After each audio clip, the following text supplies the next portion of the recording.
for 2. Kickers are extra, I give them the boot. Ooh, going for 2. Sit back, relax while I grab me a brew. Ooh, now I'm reclining while putting my time and I'm ready to go. My spine is aligning and much my lineups, my bank account grow. I am so rich, but knowledge is all that I'm leaving it with. Ooh, listen to this, multiple options, how far can I get? Ooh, DFS Dynasty redraft tonight, I'm not finishing last.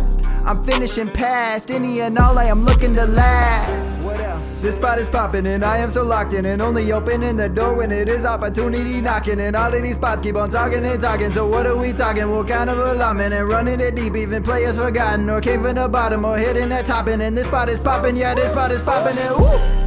This is the armchair, yeah. Put up your arms, yeah. Sound the alarm, yeah. Woo! What is going on, guys, and welcome to episode 285 of the Armchair Fantasy Show. I'm your host, of course, Jeff Lambert. You can follow me on Twitter at JeffLambert77. Of course, we are live every Wednesday and Friday night on Facebook Live, Twitter, YouTube, and Twitch, and also on all major podcast networks. My co-host took a week off last week. He wasn't feeling so good after his Ravens blew 2 leads in the past 2 weeks, so he had to take a week off. But he's back. He's back this week. What's up, Ryan? They learned to trust the greatest kicker who's ever kicked the football, and they won by taking the points and not being stupid. So I'm happy, and I don't have the sniffles anymore. Justin Tucker's God. That's all I'm gonna say. Yeah, he's definitely one of your best weapons. And for some reason, we just lost our guest. Hopefully, he can get back on here in just a minute here. I'm just happy it's not my internet. Well, it was full go just a second ago, and then now all of a sudden he just dropped out. I don't know what happened. So let's quickly just shoot the shit really quick, Ryan. So let's talk about your Ravens. The sponsors, Talk about my Ravens. Yeah, talk about your Ravens a little bit. What do you think about those 2 blown leads that they did the week before you came on? How much did that piss you up? I was upset, but you know what? Early in the season, it's 2 weeks in. Buffalo's a good team. Harbaugh made a stupid call, and that happened. And the week before, it's fine. Marlon Humphrey went down, and they just threw all over that spot. So it's early. They learn from it. All the defensive ends are coming back. Ajabo practiced. The Bowser practiced today. It's all getting better, man. They're going to win probably 8 to 10 more games this year. The schedule's really easy, so I'm not worried. Yeah, you should be good. I'm trying to text him now to see if he's having any issues getting back in. This one's the new one. We never had him just kick out right beforehand. Yeah, usually it's like in the middle of the show. Oh, here we go. Let's see if we got him back. All right, we lost you there for a second. Yeah, Thank God. I was about to start telling knock-knock jokes, and it got real awkward. We're getting some weather here in Wisconsin, so I think that's Gotcha. messing with things. All right, let me go ahead and get the intro now. It's Dustin Ludke, sit-start manager and content curator for QBList.com. You can follow him at the D-Unit 13, which I thought it was the Done It, but he corrected me before the show that it's the D-Unit 13. What's up, man? How are you? I'm good. If my internet holds out, I'm really good. It was. So a buddy of mine gave me that nickname a while ago, and he would just go, D-Unit. So nice. I did not expect you to actually say yes to that. Exactly. That is exactly what it's from. That's awesome. So give us a real quick rundown of what you do in the fantasy space and what you do over at QBList.com. Yeah, so at QBList.com, I am right now our sit-start manager. So we do sit-starts for every game every week, pretty much every player. So we have a team of about 8 to 10 writers, and we divvy up games and basically give you whether you should sit-start. Not just sit starts, we do actually range of outcomes. So we'll say, hey, Michael Pittman's a wide receiver 2, and that means he's going to score between 15 and 20 points for a wide receiver 2. So we'll give you a range of outcomes that we project a guy into. So we may say, hey, Carson Wentz is a QB2. That means he's going to get between 15 and 20 points. So if you're in a 2-quarterback league, you know where he slots in. So if he's a sit for us, a straight sit, that means he's going to get under 15 points. We're recommending and so you know what you're getting. Allows them to kind of, project based on their league settings. We do it based on PPR. So if you're half PPR, you can take some points off or no PPR.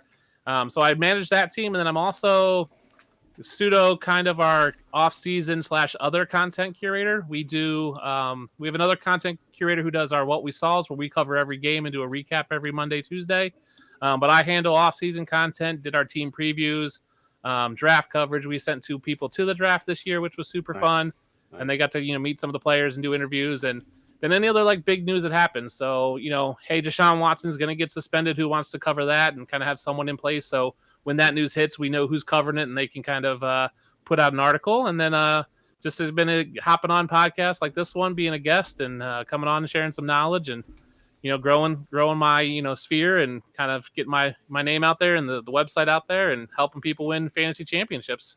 Good stuff, man. Good stuff. And so tomorrow is your birthday, right? You're 40 years old tomorrow? I turn 40 years old tomorrow. Yep. Nice. And tell the listeners what your resolution is to do this for your birthday. Yeah, so I do birthday resolutions instead of New Year's resolutions. So one of my birthday resolutions is to try to get on 26 podcasts over the next year. So it's one every other week or so. Hoping to kind of, front load that a little bit during the season. And then kind of, off season, kind of get some more in, and then early next season, finish it up. And hopefully I'll exceed that goal, but I think it's attainable for me with, my time, my full-time job, and, my family, but I think it's still a good number to hit. So it's one every other week is really the goal. So 26 for the year next year is one of my goals. Good stuff. We'll definitely get you back on in the off season. We want our the off season as well. Is it 26 individual ones, or is it just 26 total? Just 26 total, 26 appearances. So if I'm on here 3 times, that'll count 3 for 3 of them. Nice. Okay. That makes it a little easier. Yeah. It does. That's made it a lot easier, actually. Yeah. All right, let's go ahead and get to our bleep use. Hey, you know what? F*** you. All right, Dustin, you're the guest, so give us your bleep you for week 5. Darren Waller, he killed me. That Monday night game and being just such a late scratch, you just didn't have time or really any options to pivot to. Being as someone that you drafted as kind of that top tier tight end, obviously just below, Kelsey's, Andrew, Kittle, he was kind of in that talk early in the season. And you drafted him pretty high, and then he just missed the game. He played and then got hurt, or I don't even know what really happened. But he really, I think, yeah, he played a few snaps, but it sounded like he was injured all week, and we really didn't know it. So, bleep you, Darren Waller. Yeah, I have a guy in one of my leagues that literally was down a half a point, and he had Darren Waller, and he ended up losing by half a point. He needed 1 catch, and that's all he needed. But yeah, Darren Waller couldn't get that for him. Ryan, what's your bleep you for this week? I was going to bleep you to an entire league, which is the league you're in with me, because I'm 100 points up on first place in total points scored, but I'm an 8th. But you know what? My bleep you is going to everybody in my home league on my team right now. I'm going to start a list of these guys.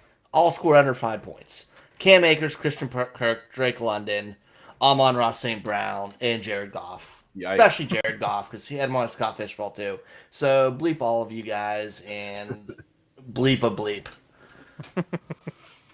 It's all right. My bleepers, coaching staff. I don't know if the coaching staff of it should be acting out of run plays. But I lost Javonte Williams for the season in my main dynasty league. So I made a trade this week, AJ Dillon, thinking that he might, get some carries. He's been doing pretty good. So I was like, all right, when you put AJ Dillon into my lineup, I'm going to bench Jeff Wilson Jr. for AJ Dillon. And the Packers give him 6 carries. I'm like, what are you doing? But I couldn't understand it. I mean, he was averaging 5.5 yards a pop. And they just didn't use him at all. And of course, Jeff Wilson, goes off for 120 yards and a touchdown. So that really screwed me this week. So did you get for betting against your team? Yeah, I know. Well, the problem is I also have Debo and I have George Kittle, so I can't start all 3 of them. Wow. But yeah, that's called a stack. You play DFS, you should know about that. I should, but I didn't trust my team to put up points. And had I put them up there, I would have probably won. So bleep you to the Packers. All right, let's get to the news and notes. News and notes from around the league. News and notes, as always, brought to you by Underdog Fantasy. Single game and single week best ball leagues are here. If you love fantasy football, nothing better than weekly best ball leagues like Underdog offers. No need to wait to the end of the season to see if you won. You have a chance to win every week. Get the Underdog app for iOS or Android and use our promo code GF2. Get a 100% deposit match up to $100. Underdog is the fastest growing fantasy sport platform on the market, and there's a reason for that. See what the hype's all about. Get the app, use our promo code GF2, and start winning. All right, news and notes this week is a little smaller than usual.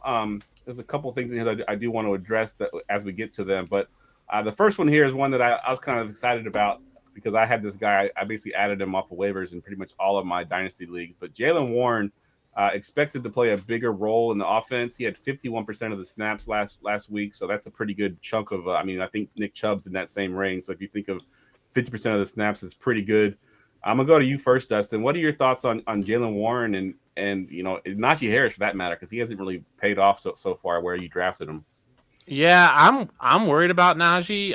I don't know if it's the foot from the preseason that Liz Frank or what it is. He just doesn't look right, and it could be the offensive line, it could be that offense as a whole. But yeah, he just hasn't played good. So I think Jalen Warren's worthy of being rostered for sure. And if the trend continues of him getting 50% of the snaps and seeing some significant carries, I think he's worth it. And there's a possibility they could shut down Najee for a couple weeks, just to get him, maybe the week before and after the bye or 2 weeks before the bye to give him some rest because he just doesn't look right. So I'm excited to see what Jalen Warren does there in Pittsburgh. Yeah, that Liz Frank is a scary word for us in fantasy, and he supposedly that's what the injury was. It wasn't a full tear, but I mean, anytime you say Liz Frank in running back, it's not good. Not good at all. Ryan, what are your thoughts on Jalen Warren? I think if you got him in free agency, you should immediately sell him to a sucker, like trade him away. Like, yes, in theory, it's really good. Like everything you said's right. Like 51%. The market share is great. If Najee goes down, he has a big role. But what's this role on a team that's ranked 30th in points, 28th in yards? They're absolutely struggling. They can't run the ball. A lot of it is the running back position and how Najee's played, but a lot of it is their offensive line is dog shit when it comes to run blocking. And they're still struggling to score, which means there's no red zone attempts. They got all these garbage time yards last week passing, but that's because they were just getting slaughtered. Their schedule's not getting easier, so they're going to be playing from behind, which takes away from the running game. It's just a lose-lose situation. If you can find somebody to believe in him, I'd try to sell him off for what you can. Let me ask you this, Ryan. Let's say you've got a sort of, I'd say low-end RB3 on your roster, on your bench. Are you comfortable dropping that low-end player for Jalen Warren if he's on waivers? Like, how low end are we talking? I'm trying to think of someone off the top of my head. Let's go with like a Michael Carter, who kind of gets in and out of the offense there. Breece Hall's kind of taken over a little bit. I think Michael Carter's hard because I think Michael Carter's lost that job. Like, it's Breece Hall's now.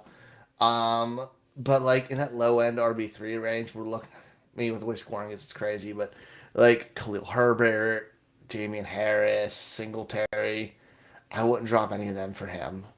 Like, it's probably a back-end wide receiver. And like I said, if I get him, I'm immediately trying to flip him in any format. Oh, we just lost Dustin again.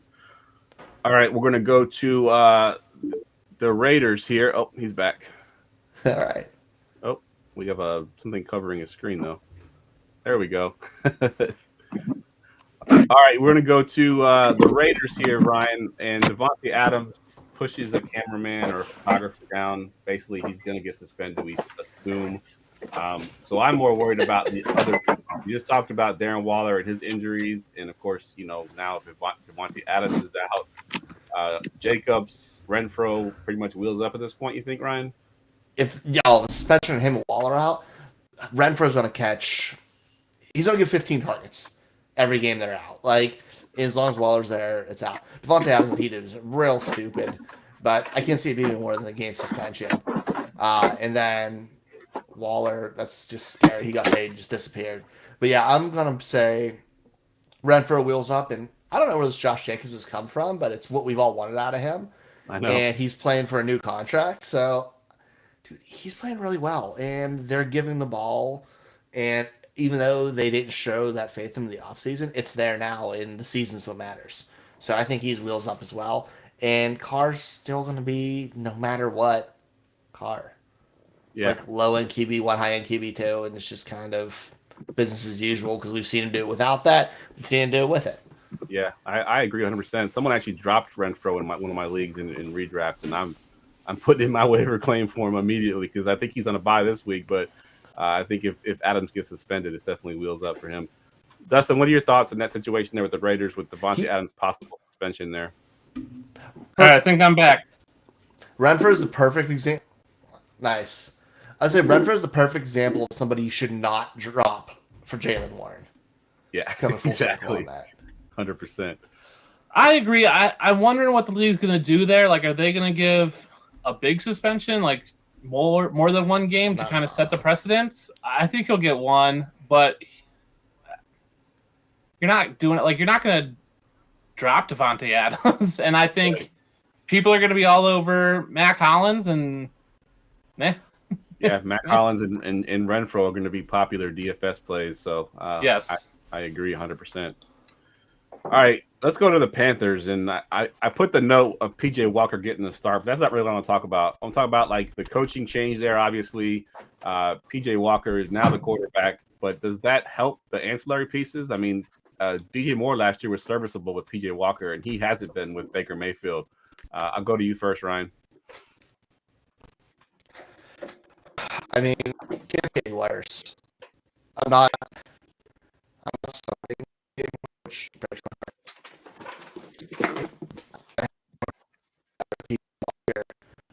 Former number one pick, like this isn't what we live in. Coaching staff. I don't try anything with better. I'm praying to God that he gets traded. And he gets traded somewhere good. And same with McCaffrey and any other good piece in the team. I hope they're all gone and blow it all up.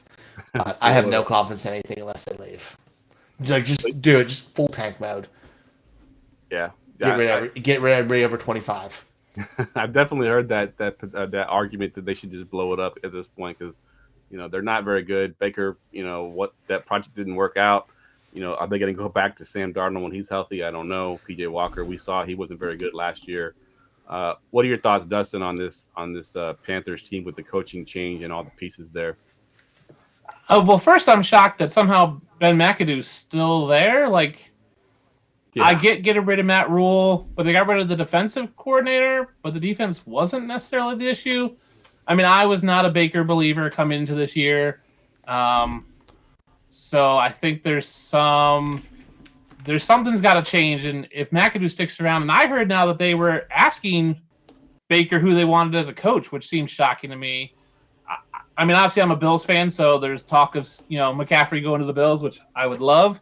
I don't think they need him, but we'll take him. I'll take him just so no one else gets him. But I don't see them shipping out DJ Moore. I could see them shipping out McCaffrey and maybe Robbie Anderson and tearing it all down, but they're going nowhere fast, and they've got no quarterback under contract. Both Baker and Darnold are done after this year. I doubt they re-sign either of them. PJ Walker is PJ Walker. Like, he hasn't been great when we've seen him, so they're looking at a top 3 draft pick next year. So why not try to accumulate some other picks with some guys that are aging out, and you can get some more for them. So I think they're going to tear it down. I think they'll give it a couple weeks. Trade deadline's November, so they got a few weeks still to see what happens. But with Ben McAdoo still there, I think it's going to be the same old, same old. Yeah, I agree. The head coaching change is not going to change that offense too much. So I agree 100%. All right, let's go to one last note here. We got has been ruled out for the season with a broken fibula. Next man up is Ken Walker Jr. I don't know if it's Ken Walker, Kenneth. I don't know. Depending on what site you look at. I think he wants to be Ken now. I think it's Ken. Ken Walker. All right, it's Ken Walker Jr. He has to earn that. Yeah, he has to earn the Ken Walker Jr. Fair. So Ryan, I'm gonna go to you. I know you were high on Ken Walker coming into the season. Are you excited about him now? Whew, am I excited? I had to change my pants when I saw he was getting the starting role. Dude, Ken Walker, he was my number one running back in the draft. He's absolutely electric. And the way their offense is playing, the passing game made surprising is opening everything up. Dude, he's going to kill it there. We saw his big playability this week, and that's what his whole game was based off of. He's such a dynamic player, and he's going to thrive there getting volume. We've seen him put up 60 and 80 yards in 2 games off of 8 carries a game. What happens when he gets that normal Seattle 15, 20 attempts? He's gonna be flirting with RB1 territory. Yeah, like he's gonna be flirting real hard with that territory, if not more. Yeah, I was just gonna ask Dustin if you have him on your bench or if you got him off of waivers this week, if you line up this week, are you ready to trust him week 1? Yeah, I think you have to. I think based on what he did this past week, I think you have to put him in. I mean, unless you're sporting, there's teams out there that have, Nick Chubb and Barkley, right? Because they went running back heavy at the end of the first. You're probably still going to put him in your flex. So unless you're super running back heavy, I think you're going to start him. I know Twitter was all abuzz about, is he on waivers? If he is on waivers, you're in a bad league. Yeah. He wasn't on waivers in any of my leagues. Granted, I'm not in that many, but yeah, if you got him, I think you have to play him. I think that upside is there. Seattle has looked good, to surprising to most people. So I think he's going to get, if he gets 20 carries, I think there's plenty of reason to start him. I wonder if he's going to get 20 carries. I think they're going to manage his workload, and I think there's not much behind him. Travis Homer, I think, will be back in a week or two. So we'll see what happens there. But yeah, I think you're firing him up this week if you got him. Yeah, I had him in one of my dynasty leagues in my taxi squad. I definitely activated him right as soon as that happened. I was like, oh, he's going right into my lineup because I've had some rough injuries. So he's the type of player that if you don't start him and he goes off, you're like, I should have started him.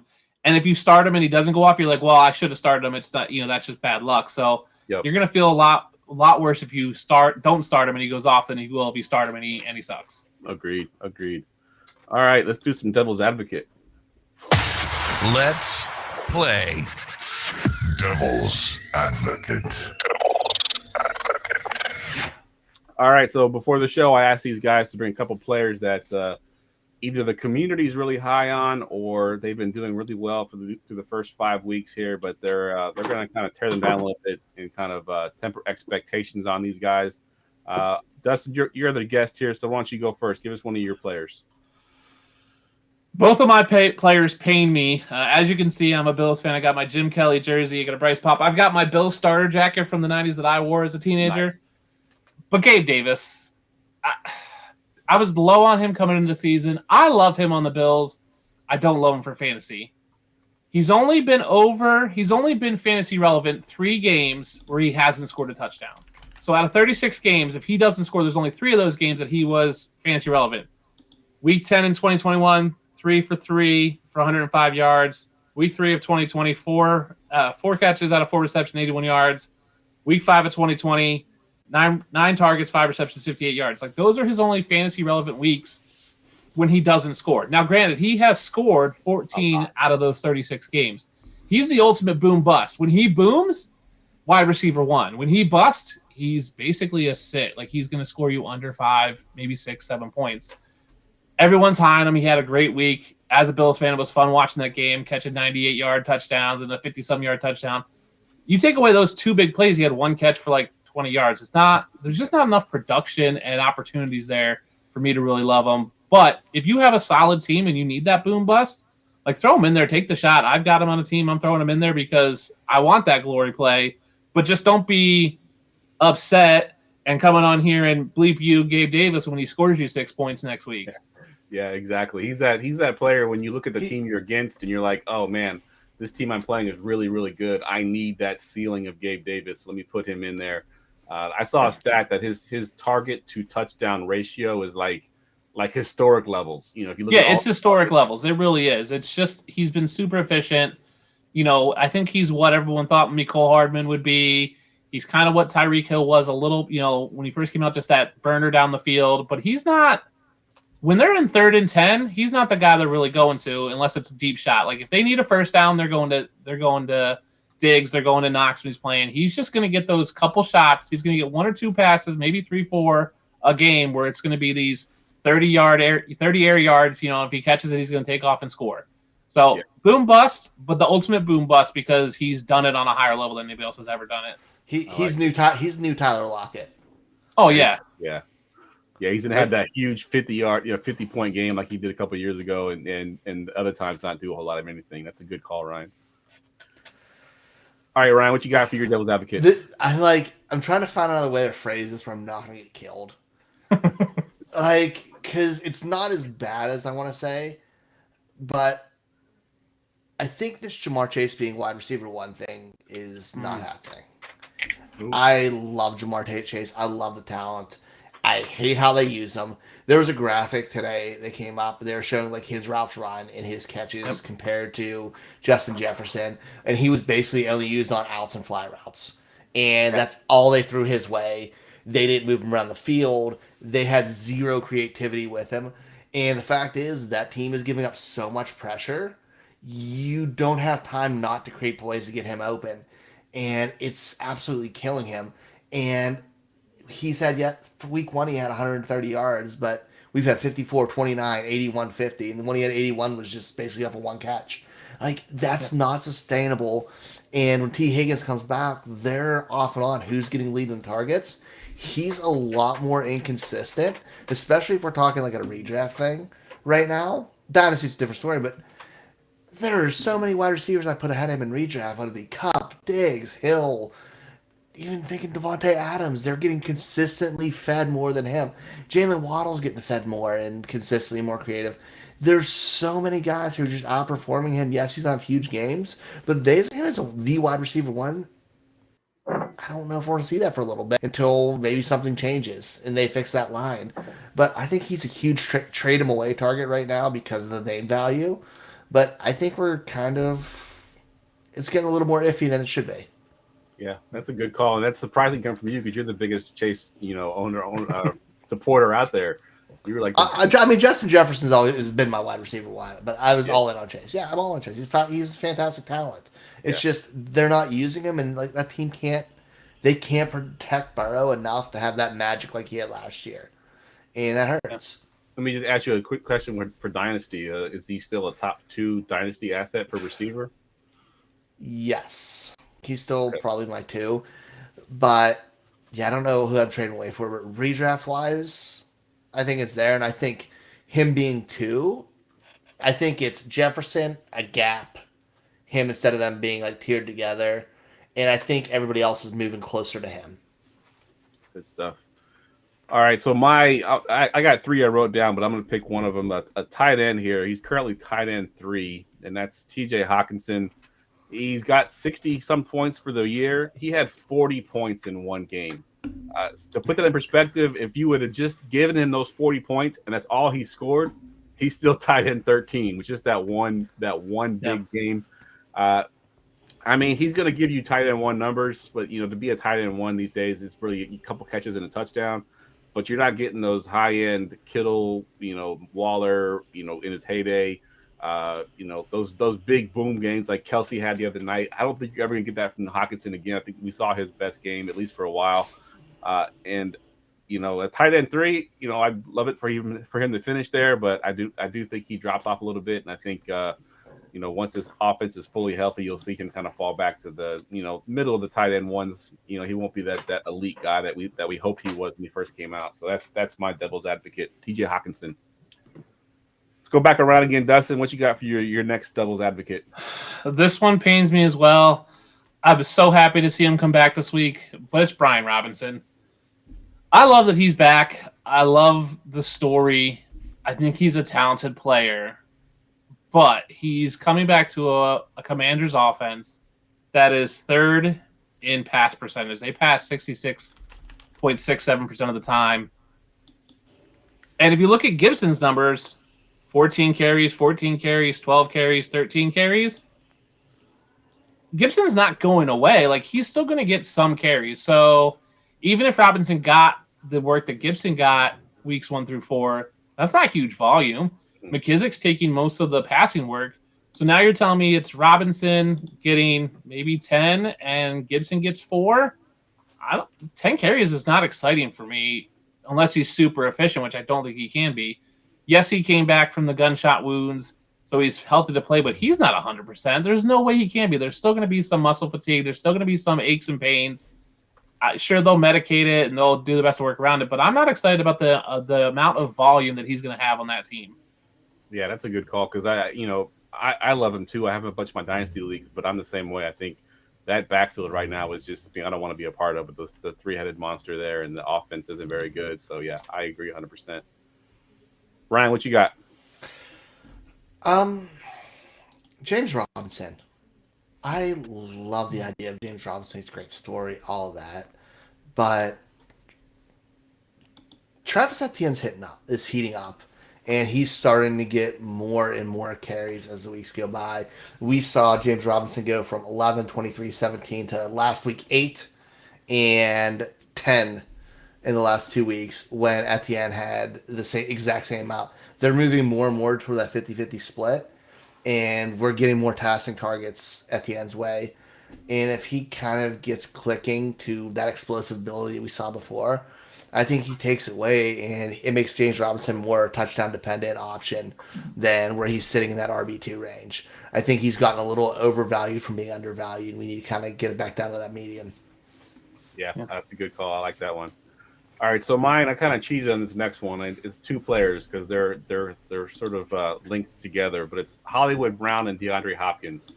So if you're a Hollywood Brown owner right now, you're super excited. He's 3rd in the league in targets. He's been killing it so far in fantasy. If you're a D-Hop owner, you can't wait till he gets back in there next. I think it's 2 weeks from now. He's going to be back in. So, but I think D-Hop is going to cut into Williams or to Hollywood Brown, obviously. But then Rondale Moore is also healthy. He got, I think, 8 targets last week. And Ryan's kind of talking about this in the offseason a little bit.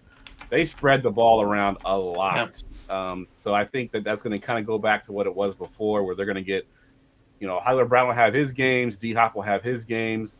Rondale Moore might have a game or 2 there. It's going to be kind of an up and down thing, depending on who's hot right now and who has the better matchup. So if I'm a Hollywood Brown owner in a redraft league, maybe I'm trying to move him, trying to sell high on him right now while he's still hot. D-Hop owners, you've probably been waiting for a while for him to come back, and you're probably still going to hold on to him and see how he does. I do think that he'll be good enough for you. But again, he's been out now for 6 games. It'll be a little bit of rust that he'll have to shake off and get into the groove of things. But yeah, those are the 2 guys that I'm going to be tempering expectations on. One thing with that, I think where Hopkins might get that volume, we have 24 targets to Greg Dortch. We have 18 for AJ Green. I don't know how much it's actually going to dig into Hollywood Brown. Maybe a little bit, but I don't know if it's enough where I think he's a strong wide receiver 2, but I don't know if he's wide receiver 1. But I don't know if D-Hop's really going to hurt him because their games are so different. So you're going to devil's advocate my devil's advocate, basically what you just did. I'll jump in and say I think D-Hop's going to come in there and exert his dominance with Kyler in that offense and demand targets, because I think he wants to prove it to the league, prove it to fans that he is still good, that there was no performance-enhancing drug upping his game, that he's still the man that everyone thought he was. So I think there's going to be this sense of, get him the ball, and I think he's going to go into those huddles and be like, throw me the ball, Kyler. And I think Kyler's going to do it because I think Kyler's kind of a pushover. So I think he's going to just dictate what happens, and I think he will eat in some. But I think it'll even out come week 10, week 11. And they have 215. They're leading the league in pass attempts. Right now. They are. They have 215 pass attempts. There's only 4 teams over 200. They're slinging the ball a lot. Yeah, they just and that defense. The defense. Yeah, they lost Connor. And their defense Williams. can't do anything. Yeah, and Benjamin's not that great of a running back, so they can keep both them fantasy relevant as well as Ertz. Yes, I agree. All right, let's go ahead and just jump into our pickup prop bets of the week. Going for 2 Live and PlayPickup.com present the pickup props of the week.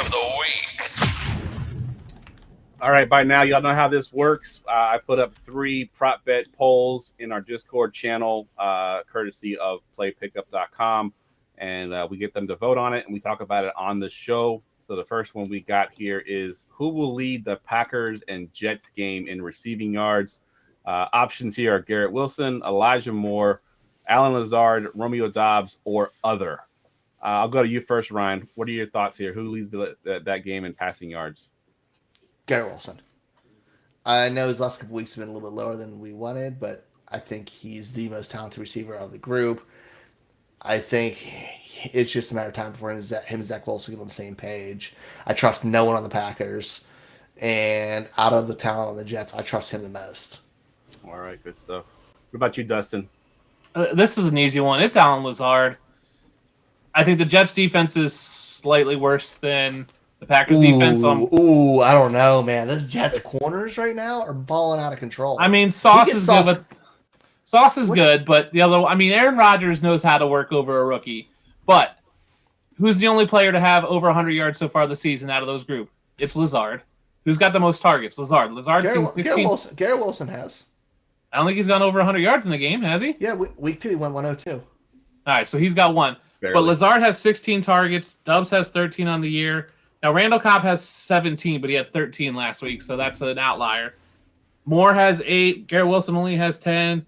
I mean, Corey Davis has 10. Like, Alan Lazard's getting the targets, so he's got the most opportunity to go up, and he's shown that he can do it. He's got the trust of Rodgers, which I think Dubs has got a little bit. Christian Watson's there, but not playing enough snaps.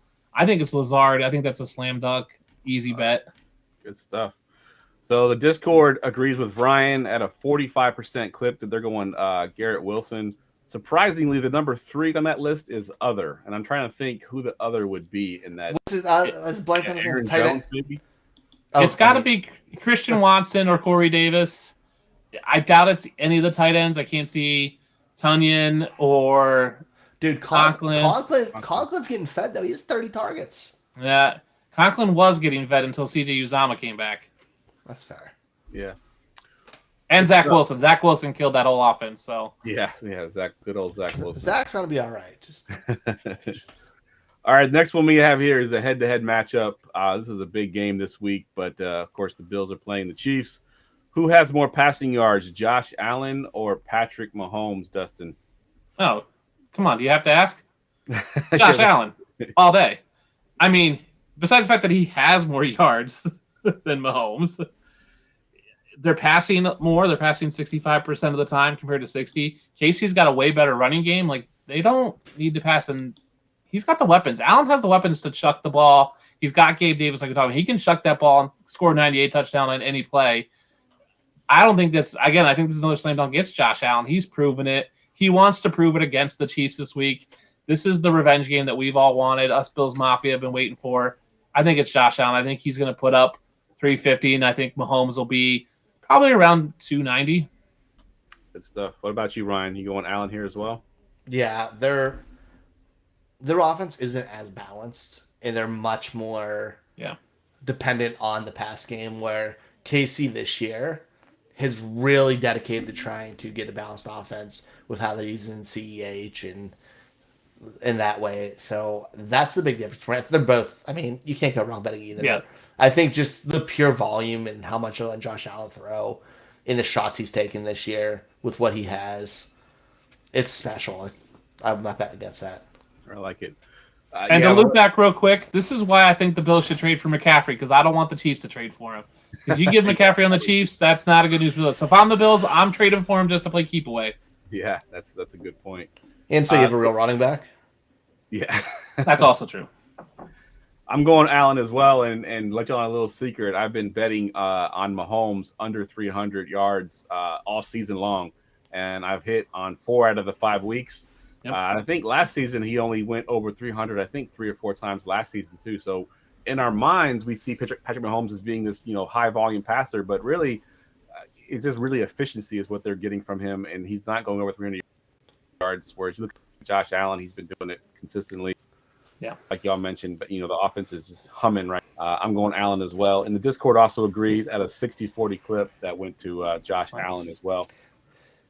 He needs to quit throwing it to Mooney so I can hit my bet this year. Of Allen leading, I bet Allen leading passing and Diggs. I'd parlayed them both leading in passing yards, receiving yards. Nice. And Diggs slacked a little this week because Mooney stole that shine. So he needs not Mooney. You mean Davis? Or Davis? Yeah, Davis. They're basically the same person. Josh Allen also needs to learn how to slide, because I can't keep watching him taking, running the ball when they're up by 30-some points and him diving head first and getting hit. Just slide, man. You don't need to run it. Just slide. As a Ravens fan and watching both teams, and I live with Bills fans, and my whole fiance's family's all Bills fans, and everybody comments about Lamar taking hits. Lamar does not take hits like Josh Allen. No, Lamar avoids contact. Lamar never takes big hits. Josh Allen he looks for it. He does. It's so scary watching him rise. I'm like, dude. As a fan, it is super scary, especially when you're up and you don't need to run. Like, you don't need to get that first down, Josh Allen. Slide. What game was it? It was like the fourth quarter, and they were up big, and he just ran, lowered the shoulder. Even in Pittsburgh, third quarter in Pittsburgh, he was just lowering the shoulder. I'm like, you're coming out in the next drive, like you're up 30 points. Like, stop. Just stop running. Just throw the ball away. You don't even need to run at all. Just throw it away. You're good. Yeah, dude, Exactly. it's crazy. He needs to chill. Exactly.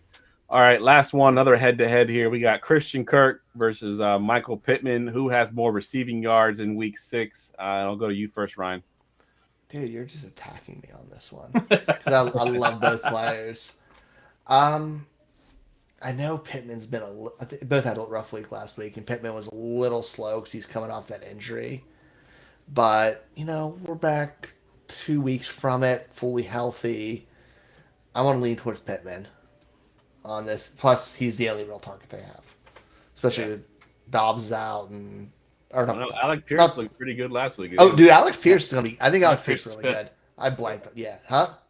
Yeah, I love Alex Pierce. He looked good last week. I still think Pittman's the man there, and he won't have Patrick Surtain Jr. on him this week either. Yeah, I was just gonna say that's the big deal right there. They Big took him matchup. away last week. Dude, like Surtain Jr. is a freaking animal. He is. What about you, Dustin? You going with Pittman as well, or are you going to lead? Yeah, I'm a Pittman believer. I mean, let's face it, Paris Campbell's running more routes than Pittman, which is shocking, but Paris Campbell is trash. Like, he's just all exercise team, just running routes for running routes. So Pittman only has to deal with Alex Pierce in terms of targets. Christian Kirk has to deal with Zay Jones, Marvin Jones, Evan Ingram for targets. Like Travis Etienne, like, he's got a lot more competition for targets. I think the quarterback play is closer than I think we want to admit. Now, granted, Matt Ryan can't hold on to the ball or keep the ball out of the other team's hands. So Kirk may get a couple extra possessions out of that. The Jaguars might. But I think it's Pittman. I think he's the better talent than Christian Kirk. I think he's proven it. So I think he's going to dominate this week.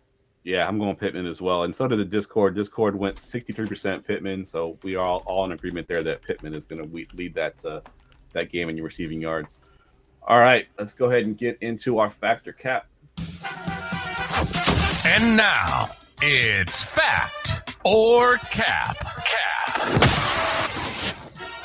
All right, so for the old guys out there like me, cap means false. Factor cap is sort of a TikTok trend that we stole to do this segment here. So cap means false. Of course, fact means true.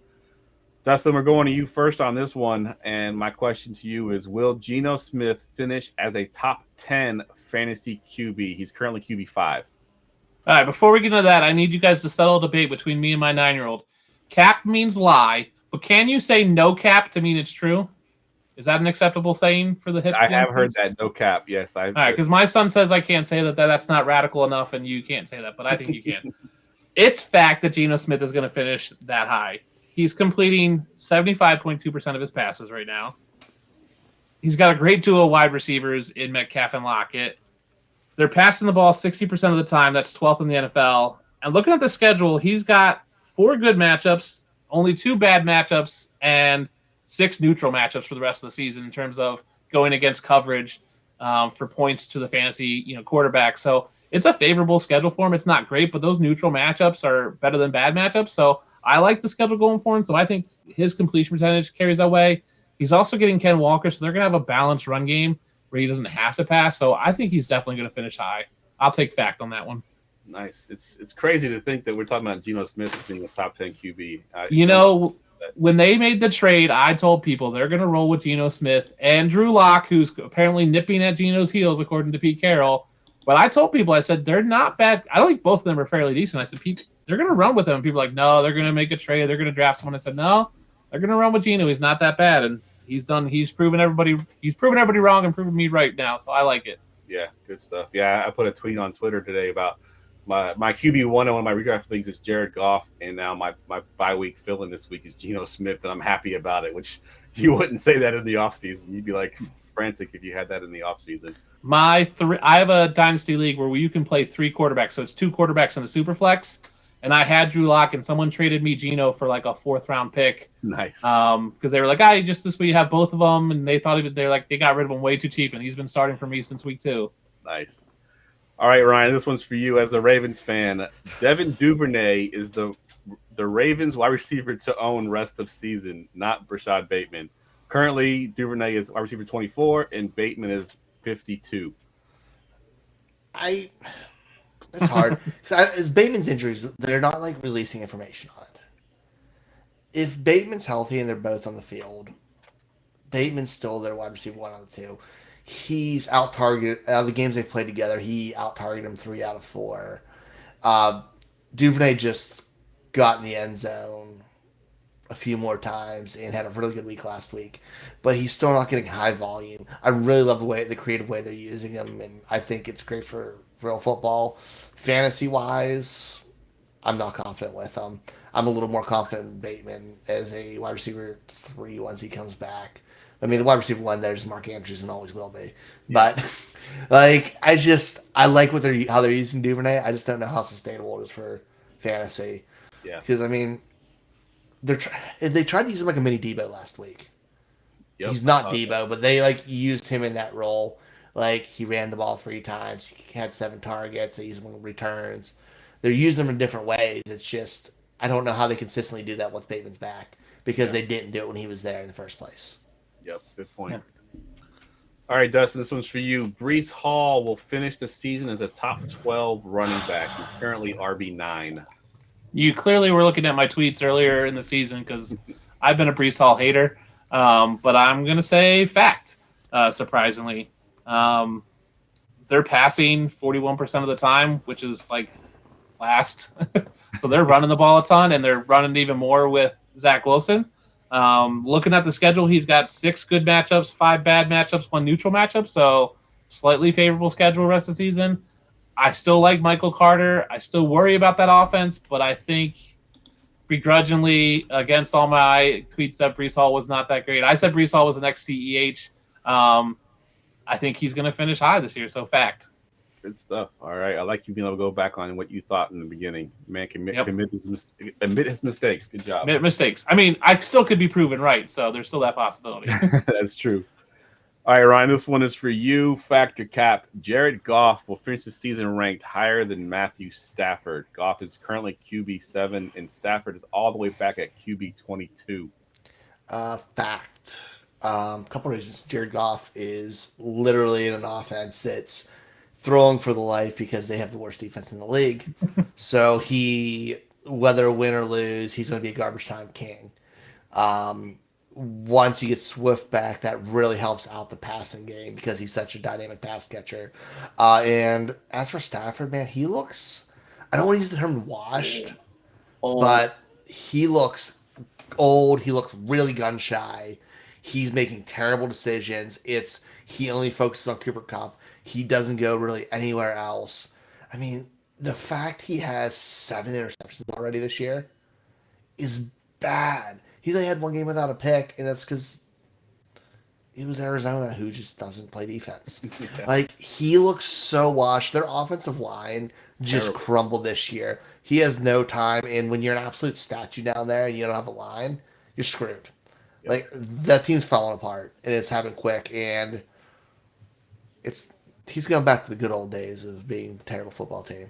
The O-line is just not helping him, and he was tied for the league last year with 17 interceptions with Trevor Lawrence. He's already at 7. He's leading the league right now. Oh, he might hit that 20. If he finishes even with 17, like, that's not good. That's 1 per game. He just turns over the ball way too much right now. They say his arm and his elbow are fine. I don't think it is. I think it's Stafford's always plays through those minor injuries, and I think it's his pride that's getting to him now, and he might need some time to just shut it down. I've been picking up John Wofford in my QB leagues, my 2 QB leagues, because if Stafford goes down and he misses 4 or 5 weeks, Wofford will be decent in that offense with Kupp and Allen Robinson and Higbee. So, I love picking up those backup quarterbacks for, guys that are slightly injured just to hope they go down and you got a decent player. Good stuff. All right, Dustin, this one's for you. Fact or cap, Tyler Higbee will score more points from this point forward than Darren Waller, George Kittle, or Kyle Pitts. All right, fact on Waller, cap on Kittle, fact on Pitts. Currently, Tyler Higbee's run 184 routes. Waller's ran 101. Kittle's ran only 79. Pitts has run 87. Do I think Higbee's going to be great? No, but it's more I think Waller is hurt, and I think he's going to be hurt all season, so I wonder how much he can play. Pitts is just in a crappy offense, and Drake London is taking over, and I think at some point they're going to make the switch. to Desmond Ridder. So what's that look like for him? If he's any way, shape, or form, he's already banged up. If they're not winning, they're just going to shut him down. They're not going to risk the future with Kyle Pitts. But I think Kittle will turn it around. I think Kittle with Garoppolo, I think will find his way. He's still coming off that injury. He's played for a couple weeks, but he's getting back to healthy. So I like Higbee. I'm not counting on a year 7 breakout. He's not Cordero Patterson, or else he's going to be this amazing guy. But his career high is 89 targets. He's already at 48. So he's going to have the best year that he's ever had. And with Stafford, he can't chuck the ball down the field. They need something else. They're going to have to do something. Like if the Rams want to make a run, they're going to have to change something. They're going to have to get, Allen Robinson more involved. Van Jefferson will come back probably week 8. He's on IR for the past couple weeks, so probably after the bye. There's always the rumor of Odell Beckham. There's still Will Fuller out there. There's, guys to me they can trade for. They'll make a change, and I think that'll cut into Higbee. So I like him over Waller and Pitts just because I don't think Waller and Pitts are going to be good, but I don't like him over George Kittle. All right, good stuff. The man knows how to get invited back to the show. Just talk good about 49ers. All right, Ryan, you're the last one here. Factor cap. Taking injury risk into account, Jamal Williams is a running back to own rest of season over DeAndre Swift, assuming that Swift comes back eventually and then potentially gets hurt again because he seems to always be hurt. Can I say I want both? Dude, I'd still rather have Swift. Our Jamal Williams has been great. I think has standalone value with or without Swift. He's really good in the red zone. He's proven to be a workhorse when he has a role. But while Swift is on the field, he's a game-winning, league-winning type player. I want to take elite players, and I'm taking that swing at the fence. I don't believe that injuries are injury-prone is a real thing. But, man, he's so good. And he can score from anywhere, even though he doesn't get the goal line touches all the time. He's still a really good player. I think they both have standalone value, but I still want Swift because I want that big game potential. You want that ceiling, yeah. Okay. I always shoot for ceiling because the floor doesn't win you championships. Fair enough. That's a good point. All right, let's get to some listener questions. Go ahead. Ask me anything. All right, in the respective time here, we're just going to go back and forth on these questions here. So the first one I'll give to you, Dustin. This is from Storytime86. He wants to know if he should make this trade. He's trading away Austin Eckler. He's getting back Ramondre Stevenson and Jalen Waddle. Yes, make that trade in a heartbeat. Eckler's 20th in total carries. He's behind A.J. Dillon, Najee Harris, Jeff Wilson. He's just on a low volume streak. Yes, he's been scoring the past few weeks, but I think you get a good running back and a good receiver there. It sounds like from the question he needed to upgrade his wide receivers. I make that trade all day. Yeah, I'm with you 100%. I think even with, Damian Harris is going to be out for a few weeks, so Stevenson's going to get some good runs. So, yeah, I'm with you as well. He ain't giving that job back. No, I agree. I think it's his to own. I mean, he's the more versatile back. Obviously, he's the pass catcher now, and he can run. So, I mean, it has been a while since the Patriots had a back that can do both. So, I agree. All right, Ryan, this one's for you. This was from Brian Ford. Rest of season. This one's interesting. Rest of season, would you prefer Elijah Moore or Garrett Wilson? Garrett Wilson. I think we've seen the target share obviously go way towards Wilson. I know it's a little bit different with Zach Wilson, the quarterback, but we're looking at 43 targets to 29. He is so dynamic in open field. You have to give him the ball. And even if he's not getting as much right now, that team's going to have to go that way because you can't ignore what he is on the field. I like Elijah Moore, the player, but he's Robin to Garrett Wilson's Batman. Yep, Wilson's getting more targets on less snaps and fewer route runs, so I'll take that every day of the week. Garrett Wilson has superstar potential. Yep. It's that again, playing for the ceiling, and that ceiling is huge. That's top 10 upside type player. Yeah, he's my receiver 1 in rookie drafts this past season, and it's paying off pretty well there. All right, Dustin, this was for you. Fat Doinks on Discord wants to know, thinking of dropping Darrell Henderson and grabbing Rachaad White, who's still on waiver wire. What are your thoughts? He does not have Fournette. So Henderson for Rachaad White, which one do you prefer? Henderson. The way I look at it, they're both backups, but who's better, Akers or Fournette? Fournette. He's not losing that job because he sucks. Akers has looked not great. So if there's the pathway to opportunity is there for Henderson over White. So redraft, I'm taking Henderson. I would keep him over White. All right, good stuff. Ryan, this one's from Seattle S. He's trading away Jamal Williams and Tyreek Hill. I had to ask him if it was Taysom Hill because that would have changed this whole question. I mean, if you came at me Taysom Hill, this segment would be over because I'd be just embarrassed. I'd be embarrassed about that question. Yeah, so Jamal Williams, Tyreek Hill, and he's getting Jonathan Taylor and Drake London. What do you think? Dude, I like that trade. I mean, I know Jonathan Taylor has not been Jonathan Taylor of old this year, but weather gets colder, them big backs, they get better. And it's still really, really, really hard to find good running backs. And even with the struggles, he's still very solid. And then, yes, you're taking a dip in Tyreek Hill. But you know what? Drake London's getting targets now. He's a bigger part of that offense. I like that trade. I think Jonathan Taylor's the real reason. Like, he's still a superstar, and he'll be a top 10 back, top 5 back by the time the year's over with. Yeah, so I think when I answered this question for him, I think I gave a caveat that if he's a winning team, if he's 4-1, maybe I don't make that trade. But if I'm 1-4 or 2-3, I need that Taylor upside. I need Taylor to come back and be Taylor. You know, I'm not going to win it with Jamal Williams and Tyreek Hill, but Jonathan Taylor can come back and be a league winner. So that's why I would make that trade. All right, Dustin, this one's for you. He's thinking about dropping Robert Woods and stashing Jameson Williams. What are your thoughts on that? Williams hasn't played yet. They're on a bye week this week. We don't know when he's coming back. Do it immediately. Robert Woods has 2 weeks over 10 fantasy points in basic scoring. That's nothing. Like, he's a waiver wire player anyway. Now, Jameson Williams can come back. Now, players on Detroit with over 10 points, Reynolds has 4 weeks where he's been over 10 points. G.J. Chark has 1. Like, if you think that's the Jameson Williams role, like, that's just better than Robert Woods right now. Like, would you take Reynolds no bids out over Woods? Maybe. There's just not an opportunity. Tennessee's not that great right now. They're not passing. I'd do that in a heartbeat.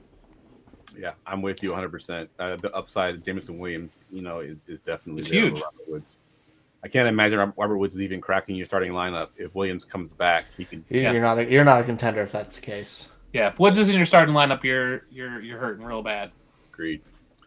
All right, last one, Ryan, for you is from Ethan G on Discord. He wants to know, he's getting Kareem Hunt. I'm sorry, he gets Kareem Hunt and Robert. No, he's trading. He's trading away. Trading away. Yep. Yeah, he's trading away Kareem Hunt, Robert Woods, and he's getting Kenneth Walker. Dude, you might as well have just done the Halo teabag on whoever that was. Dude, you smashed that. Kareem Hunt's, I know, very good, and he's an awesome number 2 running back for Nick Chubb. And Robert Woods, kind of, we just talked about, he isn't anything we care to start or play in fantasy football. Kenneth Walker has top 10 potential in that offense. He's explosive. We talked about him earlier. He's one of the most dynamic athletes in the draft last year. It's a smash set for me. Like, I do it and pray that minor league has no vetoes. Yeah, you take that because you're also going to get a player because you're going to free up a bench spot by dropping 2 of them. Kareem Hunt, 57 carries, 16 targets. Rashad Penny had 57 carries, 5 targets, if that's what we're projecting for their work for Kenneth Walker. So I think they're equal, and you drop Robert Woods as well, and you free up a spot that you can pull someone off of waivers. If you maybe that's where you you free up that spot and pick up Jameson Williams, I think that's a slam dunk. Yeah, good call. Yep, I like that trade as well. I told him the same thing you did, Ryan. I was like, stop asking me this question and go back and accept this trade really quick. Smash accept. I hope that guy didn't pull that trade by the time he got done asking this question. Yeah. And realized he was an idiot. Like, Yeah, exactly. Holy cow. All right, let's get to our last segment of the night.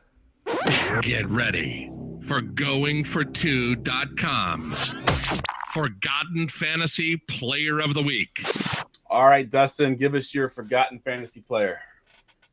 Pittsburgh running back Rashard Mendenhall, specifically in 2009.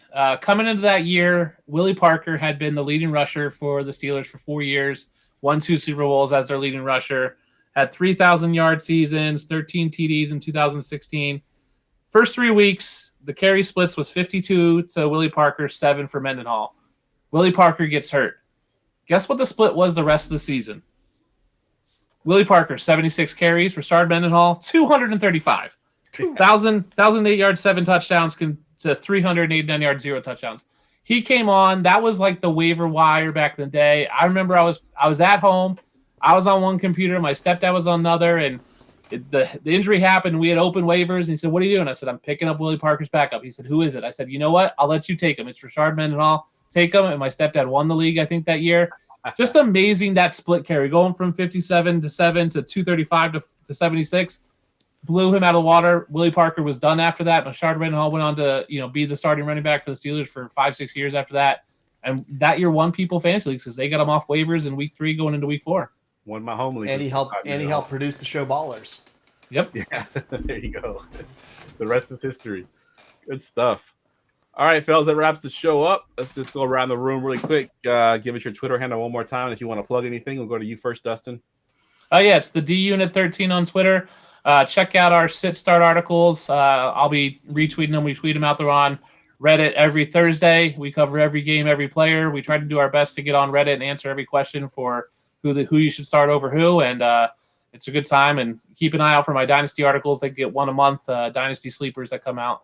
Give you 5 people that are deep sleepers that are basically free now that'll produce dividends next year. Good stuff. All right, Ryan, what you got going on? About the same as usual. Find me on Twitter, Fox534. Find me here every Wednesday night. Find me over at the Rookie Big Board. Dynasty Big Board podcast comes out Wednesday mornings. Good stuff. As always, guys, you can follow me on Twitter at JeffLambert77. Make sure you're checking out all the shows we have here on the Going for Two Live Network. We got our pregame show, the Dynasty Gambit, tomorrow night. So they do a great job getting ready for the Thursday night games. So make sure you check them out. For Ryan, for Dustin, I'm Jeff. We'll see y'all next week.